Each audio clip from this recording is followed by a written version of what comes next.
मैंने 32 साल रेलवे में सरकार की नौकरी की है। कभी ड्यूटी से लेट नहीं हुआ, कभी हराम नहीं खाया।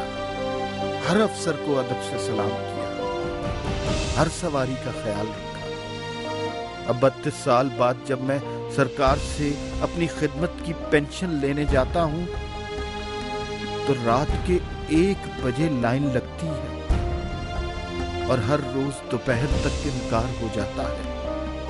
मेरी बूढ़ी हड्डियों की बस यही पुकार है, या तो मेरी पेंशन वक्त पर दो या फिर मेरे 32 साल वापस कर दो।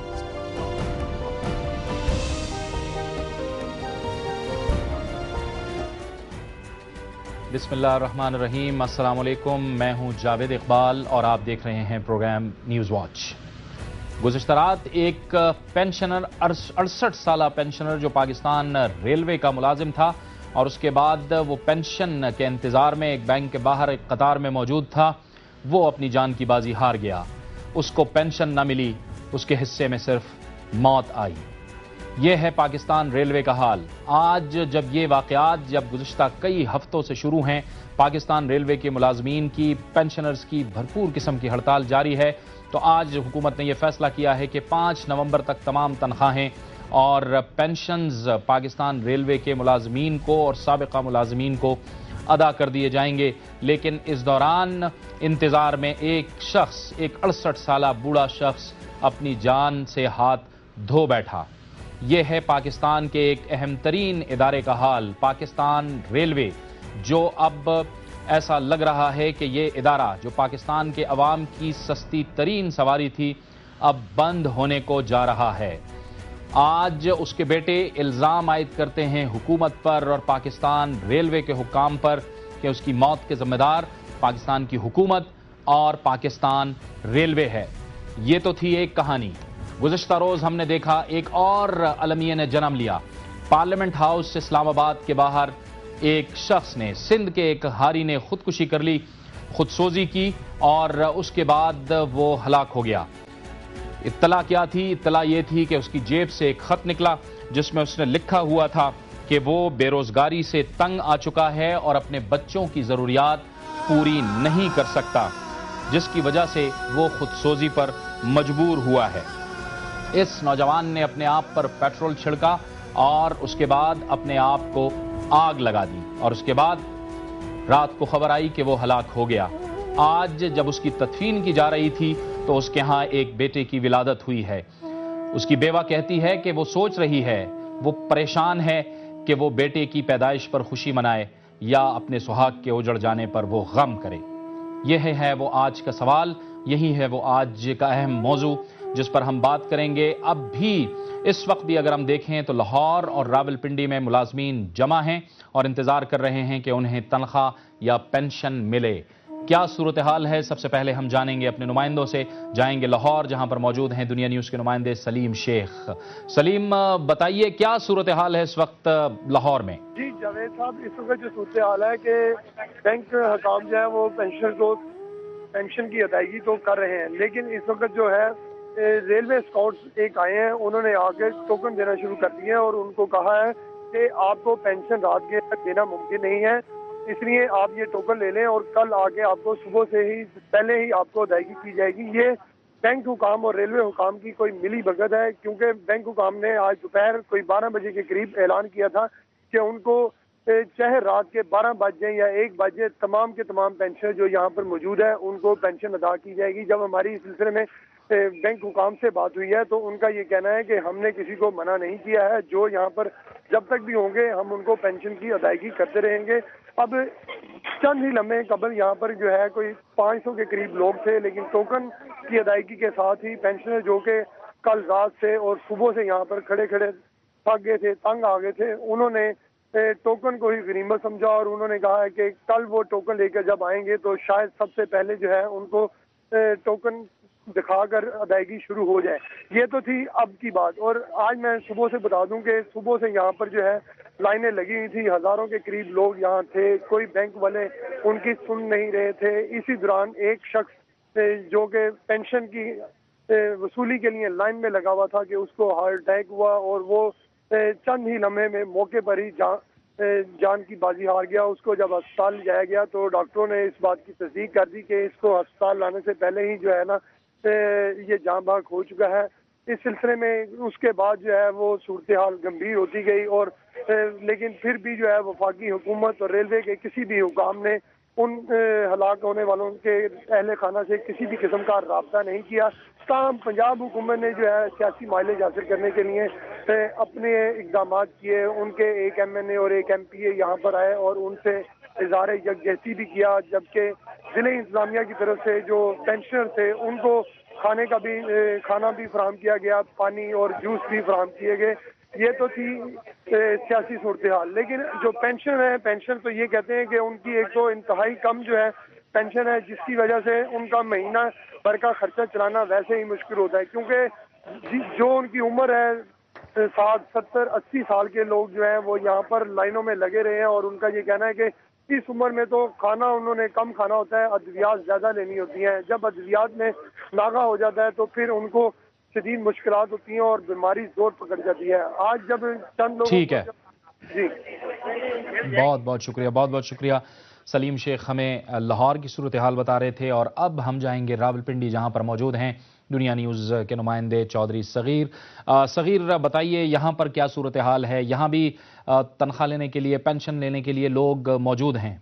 तनख्वाह और पेंशन का इशू रावलपिंडी में भी है दीगर शहरों की तरह, और यहाँ पर जो है वो पेंशन तो काफ़ी लोगों को मिल चुकी है अब इस वाक़े के बाद, लेकिन तनख्वाह जो है वो भी कई लोगों को नहीं मिली। और एक दिलचस्प वाक़या ये है कि ये बल्कि अफसोसनाक वाक़या इसको कह सकते हैं कि गुज़श्ता साल भी एक पेंशनर जो मोमर पेंशनर था उसकी भी वो भी जाम बहक हुआ था, और सर्दियों में सर्दी लगने की वजह से जाम बहक हुआ और लाइन में वो खड़ा हुआ था। ये पहला वाक़या नहीं बल्कि इससे पहले पिंडी में भी ये वाक़या हो चुका है कि एक पेंशनर जो है वो जाम बहक हो चुका है। तो अभी यहाँ पर यूनियन के नुमाइंदे भी मौजूद हैं, सरापा एहतजाज हैं। दिन को भी इन्होंने एहतजाज किया था और शाम को भी जो उनका एक बुजुर्ग साथी जो है वो पेंशन लेने के लिए गया और वहाँ पर जाम बहक हो गया, उसका उन्होंने अफसोस भी किया। यहाँ पर दुआ भी हुई है और उन्होंने कहा ये जो है वो अपना एहतजाज जारी रखेंगे ताकि जो मुलाजमीन है 2 मिनट हैं, अगर जल्दी से आप यहाँ पे मुलाजमीन से कोई बात करें कि वो क्या महसूस कर रहे हैं, क्या सोच रहे हैं, जल्दी से 2 मिनट। ये मुतालबा है कि या तो उनको पेंशन घरों में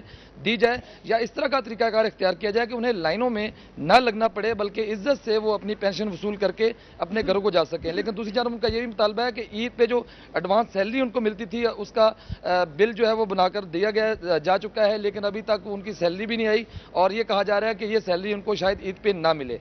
जावेद, और इस वक्त ये लोग यहाँ पर मौजूद हैं, तमाम के तमाम लोग यहाँ पे मौजूद हैं?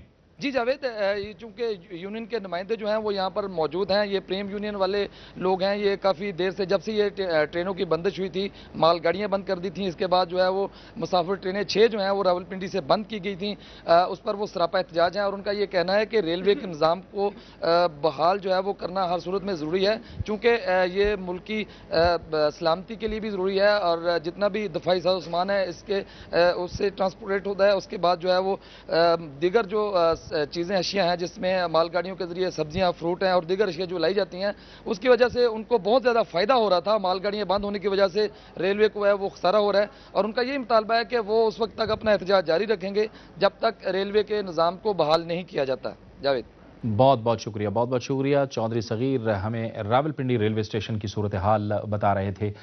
क्या पाकिस्तानी अवाम की किस्मत में कतारों में मरना और धक्के खाना ही रह गया है? यह है वो आज का अहम तरीन सवाल जो हम पूछेंगे, लेकिन वक्त हो गया है एक ब्रेक का। ब्रेक के बाद प्रोग्राम का सिलसिला जारी रहेगा।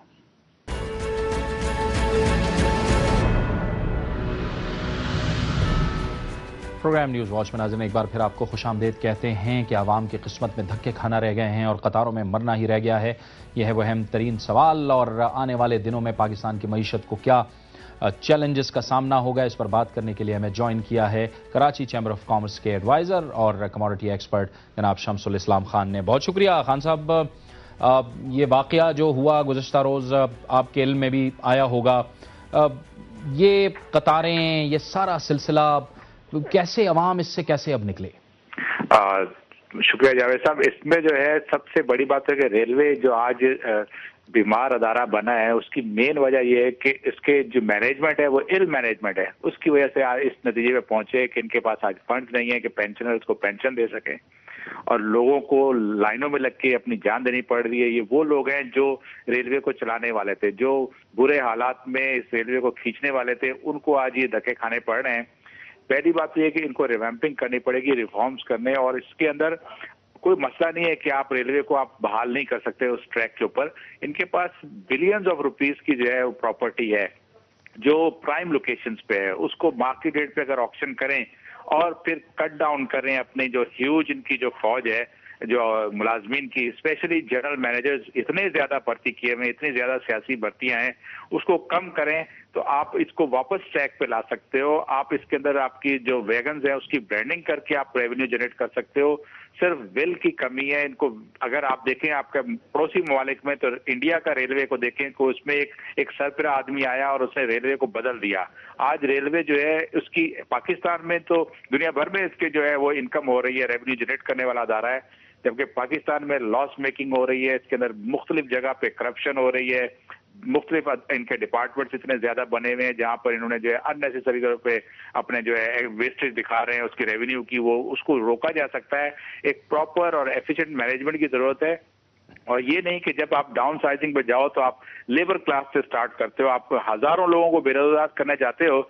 उससे आपका क्या है कि आप उनके इतने हाई सैलरीज के वो ग्रुप में नहीं होते, जबकि आपके पास जो ऑफिसर्स हैं जो बिला वजह की तनख्वाहें ले रहे हैं, बिला वजह के पर्क्स ले रहे हैं, अगर उसको कट आप शॉर्ट करते हो और उसके बाद आपके पास रेवेन्यू जनरेट शुरू हो जाता है और आप उसको कार्गो के तौर पे यूज कर सकते हो रेलवे को, कि आपकी कार्गो ट्रेन चला दें ओवरनाइट। अगर आपकी लाहौर से आपके जो सेक्टर्स हैं जो मंडियों को लिंक करते हैं वहां से शुरू हो जाए, आपकी वैगन्स के ऊपर ब्रांडिंग हो जाए कि आप एडवर्टाइजमेंट के तौर पे लोगों से रेवेन्यू लो, और आप उसके बाद आप लोगों को आप एक सिस्टम बना दो कि आप पेंशन का, सिर्फ रेलवे नहीं है, हर पेंशनर को हर डिपार्टमेंट में जाके जहां जहां भी हैं लोगों को धक्के खाने पड़ते हैं, पूरा पूरा दिन उनको इंतजार करना पड़ता है। उनके आप बैंक अकाउंट्स में डायरेक्ट उनको मंथली उनकी पेंशन ट्रांसफर होनी चाहिए, ना कि वो आपके मुख्तलिफ बाजारों में जाएं, वहां पे जाके लाइनों में लगे, उनके बाबू साहबान उनके क्लर्कों की मुठ्ठियां गर्म करें और फिर उन्हें अपनी पेंशन लेकर आएं, और उसके बाद फिर ऐसे ही अभी वाकयात जो हो रहे हैं ये आगे जाके बढ़ेगी, क्योंकि आप देखें गुर्बत मुल्क में बढ़ रही है, जो बाइंग पावर है लोगों की वो कम से कम होती जा रही है। इन हालात में आपको एक एफिशिएंट सिस्टम देना पड़ेगा, आपको मैनेजमेंट जो है वो आपको बेहतर लानी पड़ेगी, मेरिट पे लोगों को रखें। आपके रेलवे के अंदर जो है बहुत सारे जो है वो सियासी जो है आपकी भर्ती होती है, उसकी वजह ये है कि आपके जो है अदारे के अंदर जो लोड बढ़ता जा रहा है। आज आप इस नतीजे में पहुंच गए हो कि आपके पास पेंशनर्स को पैसे देने के लिए नहीं है, कभी आपके पास ऑयल नहीं है कि कहीं गाड़ी चलाने के लिए नहीं है, कभी आप रूट बंद करने की बात करते हो, कभी ये भी आता है कि जी रेलवे को ही खत्म कर दो। तो ये तो एक बहुत बड़ा अलमिया है इस मुल्क के साथ ज्यादती है कि खान साहब ये क्या हम किसी बहरान की तरफ बढ़ रहे हैं, माशी बहरान की तरफ बढ़ रहे हैं, ये सवाल हम उठाएंगे, लेकिन एक ब्रेक लेते हैं और ब्रेक के बाद गुफ्तगू का सिलसिला जारी रखते हैं।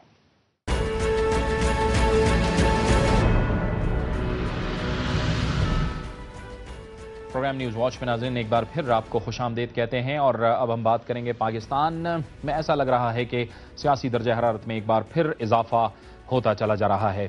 पाकिस्तान तहरीक इंसाफ ने पहले ही से ऐलान कर रखा था कि वो 30 अक्टूबर को मीनार पाकिस्तान पर एक जलसा करेगी, जिसके बारे में दावा किया गया था कि वो जलसा साबित कर देगा कि लाहौर किसका है, मुस्लिम लीग नून का है या पाकिस्तान तहरीक इंसाफ का है। उसके बाद हमने देखा कि मुस्लिम लीग नून के कायद मियां नवाज शरीफ ने भी हुकूमत के खिलाफ एक तहरीक चलाने का ऐलान किया, जिसका आगाज उन्होंने डेरा गाजी खान से किया, और उसके बाद उन्होंने ये भी ऐलान किया कि वो मियां वाली और फैसलाबाद भी जाएंगे, और उसके साथ साथ 28 तारीख को मुस्लिम लीग नून की तरफ से भी एहतजाजी रैली और जलसे का एहतमाम किया गया है। हुकूमत के खिलाफ तहरीक ऐसा लग रहा है कि उसमें अब जोर आ रहा है, लेकिन असल में जो मामला होने जा रहा है वो है लाहौर में। उसमें देखा यह जाएगा कि आया लाहौर का जलसा और लाहौर का मैदान कौन मारता है, इमरान खान, पाकिस्तान तहरीक इंसाफ या मुस्लिम लीग नून। और इसके साथ साथ हमारे गुज़िश्ता प्रोग्राम में मुस्लिम लीग नून के रुकन कौमी असम्बली ने इमरान खान के बारे में कई अहम सवालात उठाए थे, इल्ज़ामात आयद किए थे। इन तमाम मामलात पर बात करने के लिए हमें ज्वाइन किया है लाहौर से पाकिस्तान तहरीक इंसाफ के रहनुमा जनाब उमर सरफराज चीमा ने। बहुत बहुत शुक्रिया चीमा साहब, आपने हमें इस गुफ्तगू में ज्वाइन किया। गुज़िश्ता रोज भी इल्जामात लगे, आज भी इल्जामात लगे। आज की तो बात हम बाद में करेंगे, लेकिन गुज़िश्ता रोज एक तो ये 600 कनाल के महल की बात की थी हनीफ अब्बासी साहब ने, फिर उन्होंने कहा था कि कौन सा ऐसा अपार्टमेंट था जो इमरान खान ने बेचा और 600 कनाल का यहां पर एक महल बना लिया। चीमा साहब। शुक्रिया जावेद साहब। आप जानते हैं कि जिस जमात का आपने जिक्र किया है, ये तो खैर इनके पास कोई और कोई वाज़ेह कोई बात तो होती नहीं है, और ये 1996 से इनका प्रोपेगेंडा सेल जो है हमारे खिलाफ काम कर रहा है कि यही बेबुनियाद किस्म के इल्ज़ामात लगाते हैं। बहरहाल आपने जो बात की खान साहब के असासों के हवाले से, तो पूरी कौम जानती है कि इमरान खान साहब वो एक अजीम शख्सियत हैं जिनकी नेशनल प्राइड के अंदर जो कंट्रीब्यूशन है मुल्क को, कौम की खिदमत जिस तरह उन्होंने की, वो कौम के सामने। जो इन्होंने प्लॉट की बात की, आप सब जानते हैं कि इमरान खान साहब ने तकरीबन 20 साल इंटरनेशनल क्रिकेट जो है खेली, और 20 साल के बाद जो भी उनकी कमाई थी, उनके असासे थे, वो उन्होंने पाकिस्तान में ट्रांसफ़र किए, और ये उसी पैसे से ये जो है उन्होंने अपना घर भी प्लॉट ख़रीदा और घर बनाया। जो बात ये कर रहे हैं कि लंदन में ऐसा कौन सा अपार्टमेंट था, तो ये जो उन्होंने अपार्टमेंट वहाँ ख़रीदा था वो तकरीबन वो 1982 में ही उन्होंने जो है अपार्टमेंट ख़रीदा, और 2003-2004 में बेच के तकरीबन 7.25 लाख पाउंड का ये उसकी कीमत थी। और जो बुनियादी चीज़ मैं आपको वाज़ेह कर दूँ यहाँ पे कि इमरान खान साहब के जितने भी असासे हैं वो उनकी टैक्स रिटर्न के अंदर सब डिक्लेयर्ड है। इवन जो पैसा बाहर से आया है उसका मनी ट्रेल जो है वो भी डिक्लेयर्ड है, और उनके कोई ऐसा एक भी आज तक 1 रुपये का कोई बेनामी असासा आज तक कोई साबित नहीं हो सका। जबकि जिन्होंने इल्ज़ामात लगाए हैं उनके ऊपर हमने कई बार जो है सवाल उठाया गया उनकी क़यादत से कि जो बाहर अरबों डॉलर के असासे जो पड़े उनके ज़राए आमदन क्या हैं, क्या मनी ट्रेल क्या है, वहाँ पे कैसे जो है उन्होंने ये सारी जो जायदाद एक्यूमुलेट की। कल जो साहब बैठ के आपके पास जो सारी ये कसीदा गोई, जो सारी ये कोई रिटॉरिक जो बोल रहे थे, तो कि जी 1999 से पहले जो है कोई बात नहीं हुई थी, तो 1999 से पहले भी जो है शरीफ ख़ानदान के ऊपर 2 रेफरेंसेस थे, एक अमेरिका में न्यू जर्सी में के हवाले से, और एक मैनचेस्टर में जो इनके सासे थे उसके हवाले से इनके ऊपर, और मनी लॉन्ड्रिंग का ख़ास तौर के ऊपर। और जितनी इन्होंने ये करप्शन के ज़रिए जो जायदाद इकट्ठी की है वो 1983 से लेकर 1999 के दरमियान है।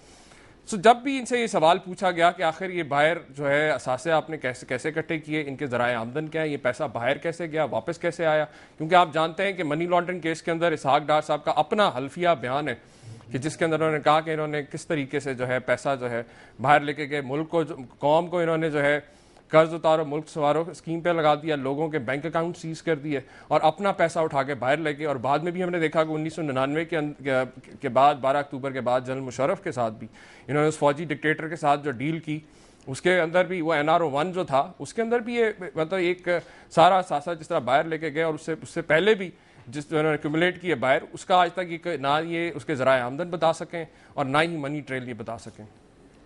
अच्छा चीमा साहब, इन्होंने ये भी नुकता उठाया था कि 90 रुपए का जो टेस्ट था, बल्कि 30 रुपए का जो टेस्ट था, वो जाहिर है पंजाब हुकूमत ने 90 रुपए का करवाया, यानी कि पूरे जो पंजाब में 90 रुपए का था। लेकिन शौकत खानम के हवाले से उन्होंने नुकता उठाया था कि वहां पे 1300 रुपए में वो कराया जा रहा था, और फिर वो अदालत में भी गए। फिर उन्होंने ये भी कहा कि 2 प्लॉट्स भी उन्होंने लिए थे जाती तौर पर।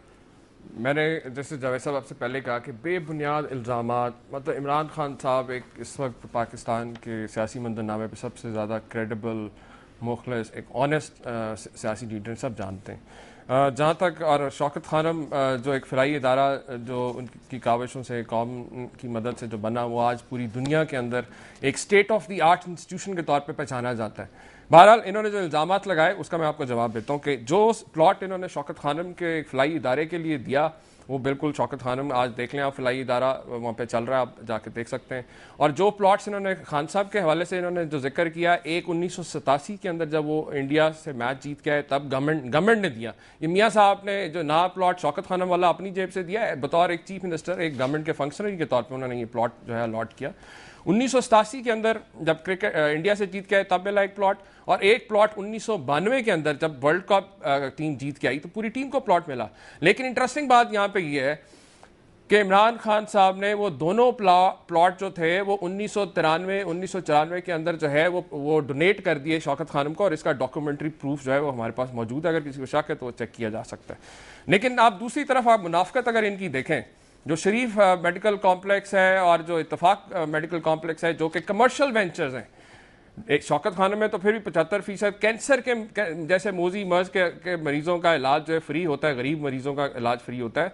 ये जो शरीफ मेडिकल कॉम्प्लेक्स और इत्तफाक है ये कमर्शियल वेंचर्स हैं, और इत्तफाक मेडिकल कॉम्प्लेक्स के लिए जो ज़मीन हासिल की गई थी वो फलाही इदारे के लिए हासिल की गई थी, जबकि आज वहाँ पे कमर्शियल इदारा चल रहा है। और मैं इनकी मुनाफकत का एक जो पोल आपके सामने रखना चाहता हूँ, और जो टेस्ट के हवाले से भी इन्होंने बात की, जब गवर्नमेंट ने 90 रुपए कहा तो शौकत खान ने कहा कि अगर आप ये सब के लिए करें तो ठीक है, हम 80 रुपए कर देते हैं, 90 की बजाय 80 कर दिया। जबकि शरीफ और मेडिकल कॉम्प्लेक्स और इत्तफाक मेडिकल कॉम्प्लेक्स की मैं ये रसीदें जो है PMLN के 3 जो एहलकार ओहदेदारान हैं, MNA MPs और इनके जो पार्लियामेंटेरियंस हैं, उनके साथ TV टॉक शोज पे उनको दिखा चुका हूँ कि ये रसीदें हैं शरीफ मेडिकल कॉम्प्लेक्स और इत्तफाक हॉस्पिटल की, कि ये बावजूद पूरी दुनिया की जो लैब्स ये बंद कर रहे थे जिससे कि मरीजों को जो है परेशानी का सामना करना पड़ता है, अपनी लैब्स के खिलाफ कोई जो इन्होंने एक्शन नहीं लिया आज तक। परवेज रशीद साहब टीवी प्रोग्राम में उठ के चले गए और कहा कि जी मैं इसके खिलाफ कार्रवाई लूंगा। आज तक 1 महीना हो गया इनके इन इदारों के खिलाफ कोई कार्रवाई नहीं है।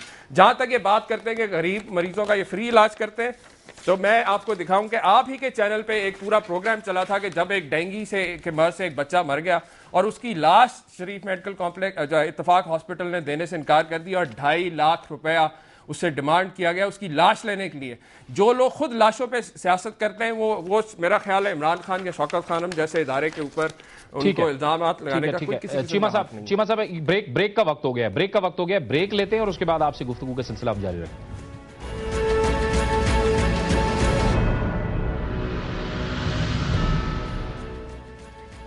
प्रोग्राम न्यूज वॉच में नाज़रीन एक बार फिर आपको खुशामदीद कहते हैं। हमारे साथ लाहौर से मौजूद हैं पाकिस्तान तहरीक इंसाफ के रहनुमा उमर सरफराज चीमा। जी चीमा साहब, असासों के हवाले से रुकन कौमी असम्बली ने सवाल उठाया था और सोर्स ऑफ इनकम के हवाले से उन्होंने सवाल उठाया था। देखें, मैंने तो आपसे पहले भी गुजारिश की कि इमरान खान साहब का जितने असासे हैं पाकिस्तान के अंदर हैं, डिक्लेयर्ड हैं। इवन जो बाहर से पैसा पाकिस्तान में है उसका मनी ट्रेल भी डिक्लेयर्ड है और कोई बेनामी के ऊपर एक इंच भी ज़मीन जो है वो बेनामी पे नहीं है। लेकिन जो लोग इल्ज़ामात लगा रहे हैं उनके खिलाफ आज भी जो है जो करप्शन से जो उन्होंने जो असासे बनाए हैं या करप्शन किए, 31 रेफरेंसेस आज भी पेंडिंग हैं जो कि अदालतों में भी अंडर प्रोसेस हैं।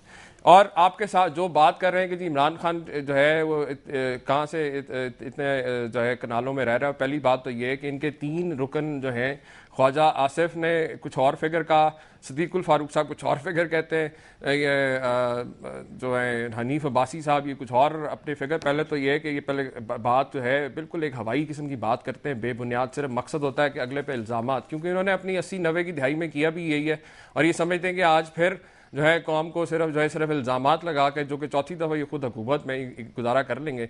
आपके सामने जब भी इनसे सवाल किया गया कि 100 मुरब्बे के महल में जो मुगलिया शहजादे जो रायवेंड में रह रहे हैं ये कहाँ से आया, इसके क्या इस सोर्सेज ऑफ इनकम क्या थे। आज भी आप वहाँ पे जाके देखें, ऐसे कई लोग हैं जिनको हरासा करके उनकी ज़मीन कौड़ियों के भाव ली गई। और जो उस वक्त मियाँ साहब का जो फ्रंटमैन था, जो कि इससे पहले जो है फिल्मों में एक एक्स्ट्रा के तौर पे काम करता था, चौधरी अब्दुल गफूर, उसको इन्होंने नवाजा है, उसको इन लोगों ने आज वजीर बना लिया अपना। और आज अल्हम्दुलिल्लाह उस शख्स का पंजाब के टॉप 5 करप्ट जो मिनिस्टर्स हैं उसमें उसका शुमार होता है। तो ये वो सारी चीज़ें कि जब इनके खिलाफ रेफरेंसेस जिसका आज तक कोई जवाब नहीं दे सके कि इन्होंने अपना ज़ाती वो जो कौड़ियों के भाव जो ज़मीन खरीदी थी, 9 अरब रुपया इस गरीब कौम का इन्होंने अपने उस रायवेंड को आबाद करने के ऊपर लगाया। वहाँ पे सड़कें, गैस, ये सारी चीज़ें वहाँ तक लेके गए। तो ये वो सिर्फ दूसरों के ऊपर जो है ना एक झूठे इल्ज़ामात लगा के अगर ये समझते हैं कि ये अपनी जो चौथी दफ़ा जो हुकूमत में ये अपने जो परफॉर्मेंस है और जो इनके करतूत हैं उससे ये बच जाएंगे, अपने गुनाहों से बच जाएंगे, तो मैं समझता हूँ ये गलत है। आपके सामने कि पाकिस्तान हम सब एक कंसेंसस है कि 64 सालों के अंदर इस मुल्क की अगर जड़ों को खोखला किया है तो यहाँ के सरमायादारों और जागीरदारों ने किया है। सब जानते हैं कि सरमायादार तो ये पहले ही थे, बड़े पाकिस्तान के बड़े तीन सरमायादार थे। और आपको जान के शायद हैरानगी हो कि आज पंजाब के सबसे बड़े जागीरदार भी यही शरीफ खानदान है। इनका अपना डिक्लेयर्ड 5000 एकड़ ज़मीन के ये मालिक हैं।